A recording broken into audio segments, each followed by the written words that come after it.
Untuk tag field sendiri ini saya udah bikin mind map-nya. Ini yang sering banget kita pakai. Jadi nanti di tag field itu ada namanya controller. Controller itu dia dari text edit controller. Terus ada on change-nya juga. Jadi ketika kita ketik itu kan on change-nya. Itu bisa kita record sebenarnya. Kita bisa monitoring dan kita bisa melakukan action di situ sebenarnya. Karena on change ini sebuah function. Jadi ketika on change itu dia akan menjalankan sebuah function dengan inputan parameter itu string gitu ceritanya. Oh, history. On submit itu ketika di enter kalau nggak salah. Ketika di enter nanti dia bisa apa itu namanya manggil function juga gitu nilainya. Nah, obscure text ini boolean itu maksudnya kalau true nanti dia akan bentuknya bintang-bintang itu kalau teman-teman lihat kayak gitu. Autofocus itu ketika dia muncul tuh dia apa itu tabnya apa itu si kursornya akan ada di situ ceritanya. Tuh, fokus node ini untuk bantuin fokusnya gitu. Node-nya maxlen ini untuk dia mau berapa line gitu kan. Jadi nanti bisa jadi text area juga di situ. Kalau banyak terus auto correct itu kalau kita mau ngaktifin fiturnya nggak salah tuh. Nah, style ini kita bisa masukin ke dalam style tuh banyak ada mungkin teksnya dan lain-lain gitu. Terus kalau keyboard tab ini, nah ini inputannya mau bentuknya teks, number, email address atau apa ya? Ada lagi nggak ya? Kayaknya ada lagi. Nah itu gitu. Jadi kalau number otomatis nanti ketika kita klik dia akan muncul ini ya number gitu. Kalau email nanti otomatis ada validasinya gitu. Kalau nggak email dia nggak akan bisa gitu. Text alignment ini juga ada di situ. Siapa tahu mau rata kanan, rata tengah atau rata samping kiri gitu. Teks capitalization ini juga teman-teman bisa cobain sendiri. Apa sih bedanya beda-bedanya gitu kan. Soalnya kalau udah nyoba sendiri nanti akan nempel di otak gitu. Oh ini gitu. Sama decoration ya, decoration juga penting. Nah, kalau saya sendiri biasanya pakai yang standar aja. Yang penting bisa buat masukin data, nyimpen ininya yang diketikkan terus dikirim ke service yang lain gitu. Nah, ini contohnya di sini. Nanti hasilnya seperti ini. Oke, kita coba aja ya. Nah, kita kasih di sini coba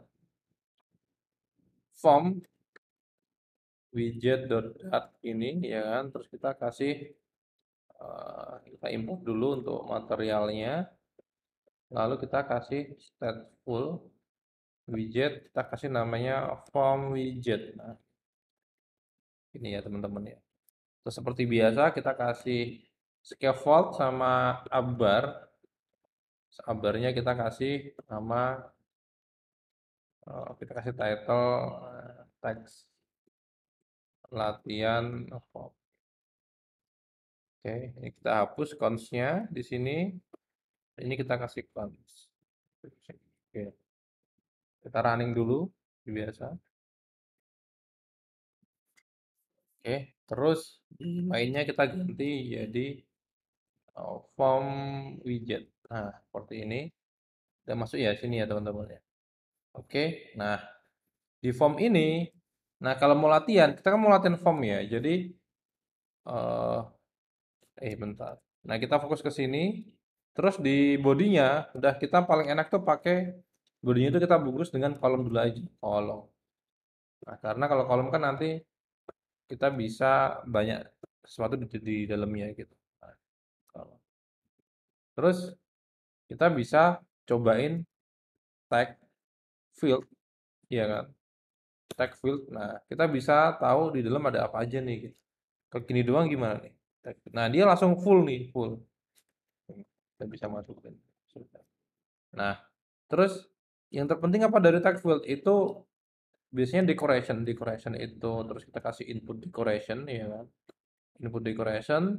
Nah, input decorationnya itu coba kita lihat apa ada apa. Nah, dia ada icon ya kan, terus ada label, ada label text juga ada, label stylenya, helper, hint-nya ada, error maksudnya ada, is this. Nah, ini coba teman-teman apa itu lihat dulu semuanya, minimal udah pernah lihat kan. Oh, ketika hover ngapain gitu kan.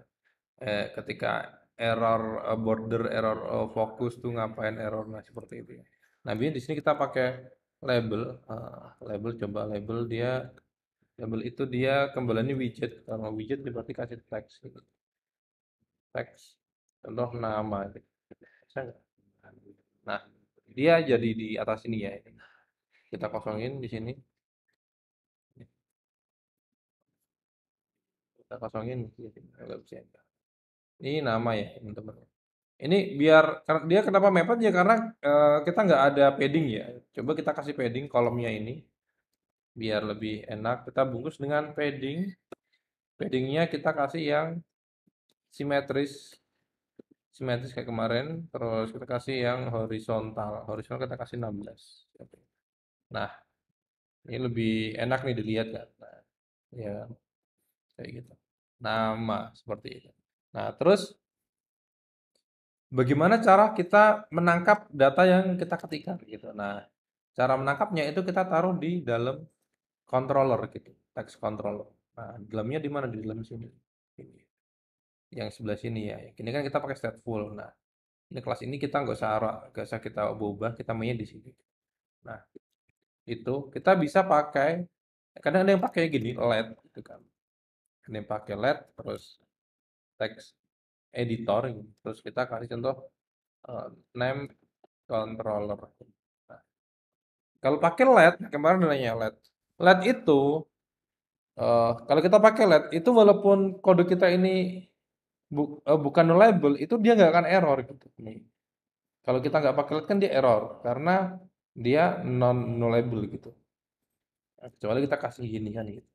Nah, tapi kalau kita nggak mau dia itu non-label, dia pasti keisi, kita kasih LED dulu aja. Cuman, kalau kita udah pakai LED dan kita langsung pakai di sini, contoh kita pakai di controller sini, controller, sorry, controller sini, terus kita kasih text controller, eh, name controller kayak gini ya kan nggak ada error. Tapi kalau ini kita running, dia akan error nih. Kenapa dia bilang let initialize error gitu? Jadi dia nggak akan error ketika di codingan, tapi ketika di running, di eksekusi, dia harus sudah diisi gitu. Let itu kayak diisinya ketika di running. Diisinya itu ketika mau dipakai gitu. Selama belum di running, belum dipakai atau belum dilewatin itu nggak akan error gitu. Nah, ini karena dia sudah di running, dia dilewatin, dia akan error karena dia let belum di initiate gitu. Nah, karena late dan late itu kan telat ya. Telat itu berarti nanti gitu untuk ngisinya gitu. Untuk ngisi si objek ini itu ngisinya nanti. Nantinya kapan? Nantinya ketika dipanggil. Ketika dipanggilnya kapan? Ketika init state gitu ceritanya. Makanya kalau pakai late di sini dikasih init state terus kasih name sama dengan text editor controller kayak gini. Lalu kita simpan, terus kita reload. Ini dia nggak akan error gitu. Karena ketika di running sebelum sampai sini ya kan, sebelum kodenya itu nge-compile ini, nge-compile kode ini, sistem nge-compile ini, itu sudah di-initiate nih, sudah disama denganin ke text field. Soalnya initiate itu akan dijalankan sebelum build gitu ceritanya.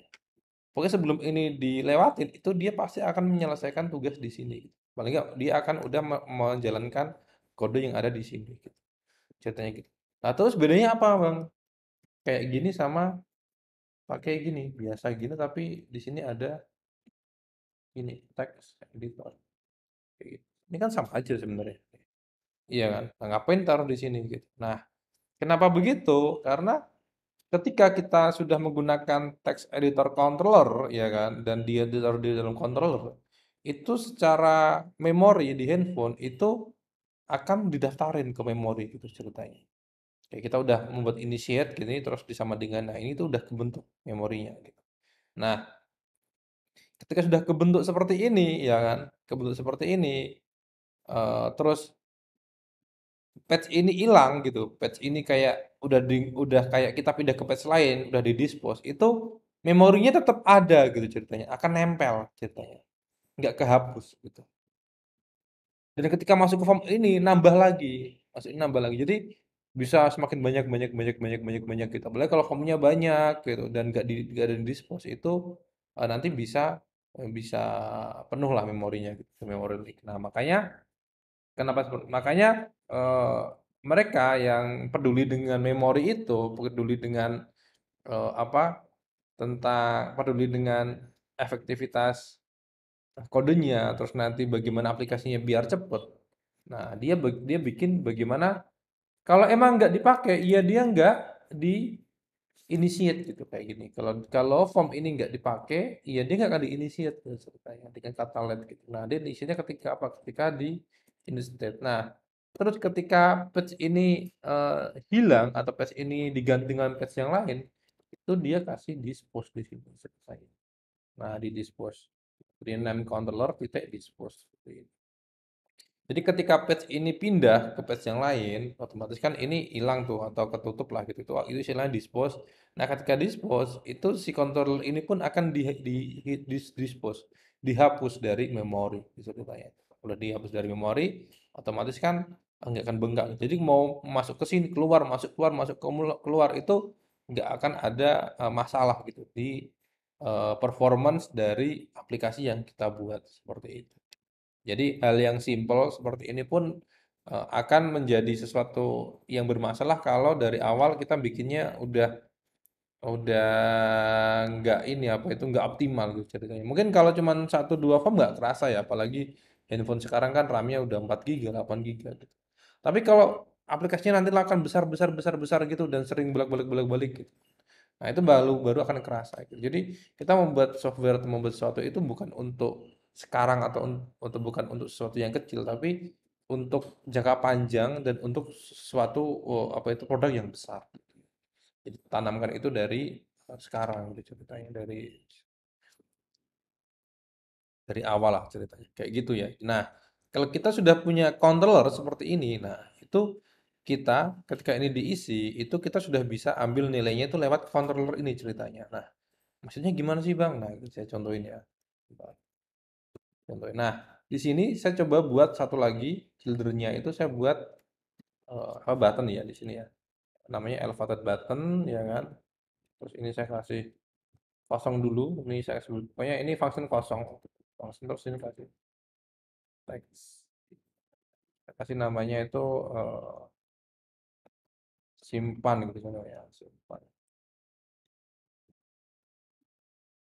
Nah, ada ya di sini ya. Klik simpan. Nah, jadi ketika ini nanti diklik ya kan.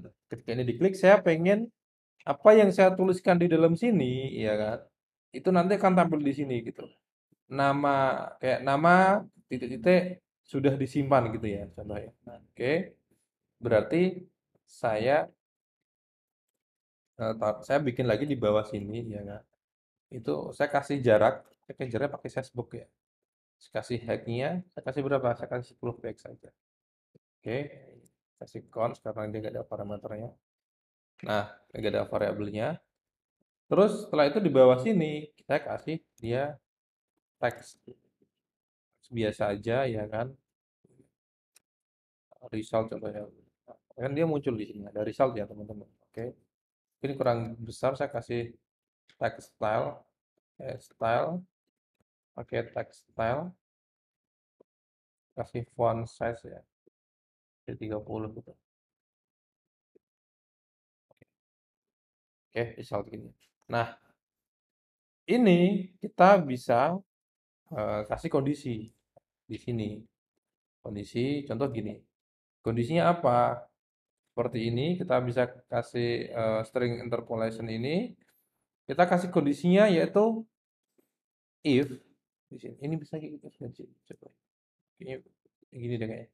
Controller name controller titik text ya kan is not empty. Contoh kita kalau nggak empty kita tampilkan datanya ceritanya. Nah, gini. Oh gini.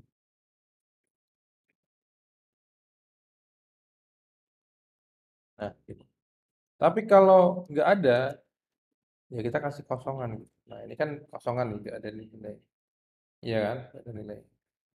Nah, kayak gitu. Bentar. Terus ketika ini diklik masih belum bisa kan? Nah, kenapa? Karena on press-nya ini masih kosong nih. Nah, iya kan? On press-nya masih kosong. Kayak gitu. Nah, on press-nya dia ngapain? On press-nya itu dia melakukan rebuild ulang. Caranya apa? Caranya kita manggil set state aja gitu. Udah gini aja nih. Nah, ini kalau kita isi namaku Bahan. Kita simpan, klik. Oh, muncul kan di sini? Iya kan? Loh, kok bisa gitu? Cuman gini. Ya, jadi ini logikanya ya kan. Jadi di bawah ini saya ada widget teks. Widget teksnya itu isinya.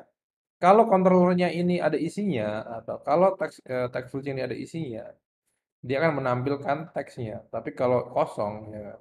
Ini kalau is not empty, berarti kan dia ada isinya. Kalau ada isinya, saya tampilkan name teksnya gitu.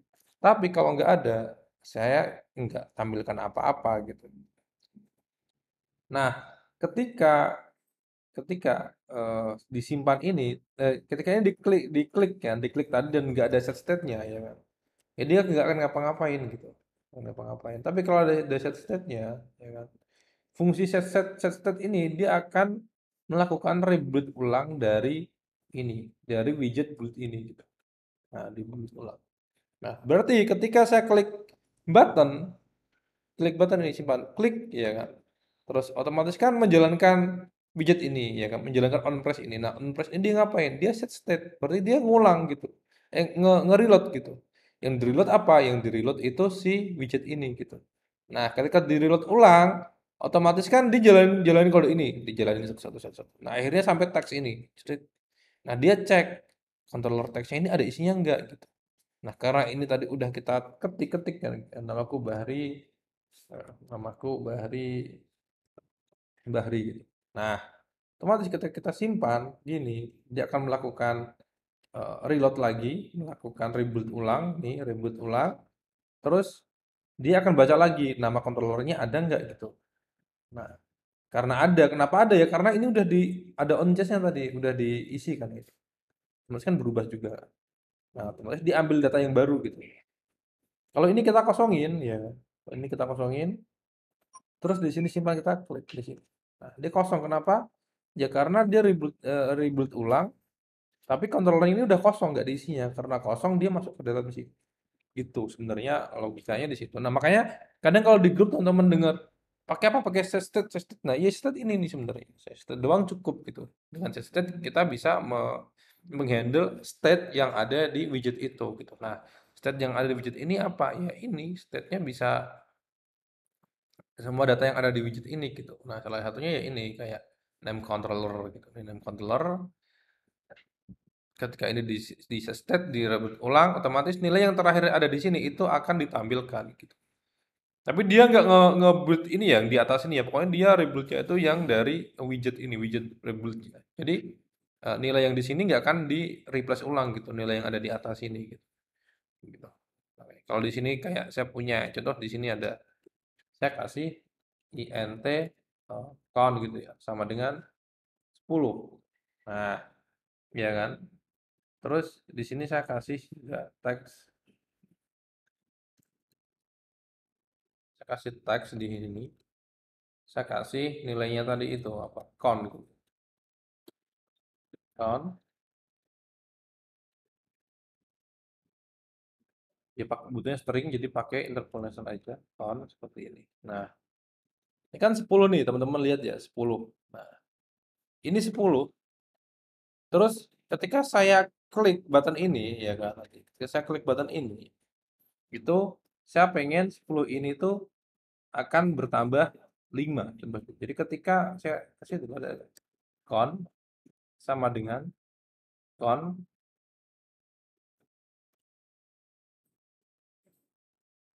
plus 5 plus 5.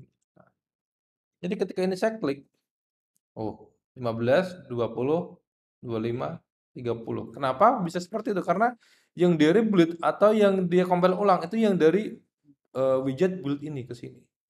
Bukan dari atas gitu. Bukan dari sini, bukan dari sini. Kalau dia yang di build dari atas sini, otomatis kan count-nya balik lagi tuh ke 10.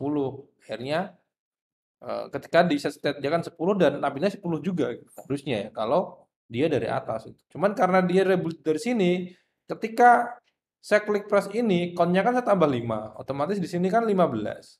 Nah, karena count-nya 15, akhirnya dia nampilnya 15 gitu. Nih. Dan seterusnya karena di sini sudah 15. Ketika kita klik button ini ya, dia plus 5 otomatis jadi 20. Nanti jadi 20. Kayak gitu. Nah, ini masih ada Workable karena ini kan kita nggak ada tambahan kata ya, kecuali ada kata-kata gini ya. eh Result kayak gini coba. Nah, ini kita coba aja dia unnecessary interpolation string ternyata. Nih. Ini konsep untuk text field ya. Jadi text field itu dia untuk mendapatkan datanya kita bisa pakai tag editor controller. Ini kalau teman-teman nanti masuk ke state management tuh juga bakal mainan ini gitu karena state management itu kan state untuk ngurusin data gitu. Data itu dari mana? Dari inputan. Inputan itu yang ngurusin siapa? Yang ngurusin controllernya gitu.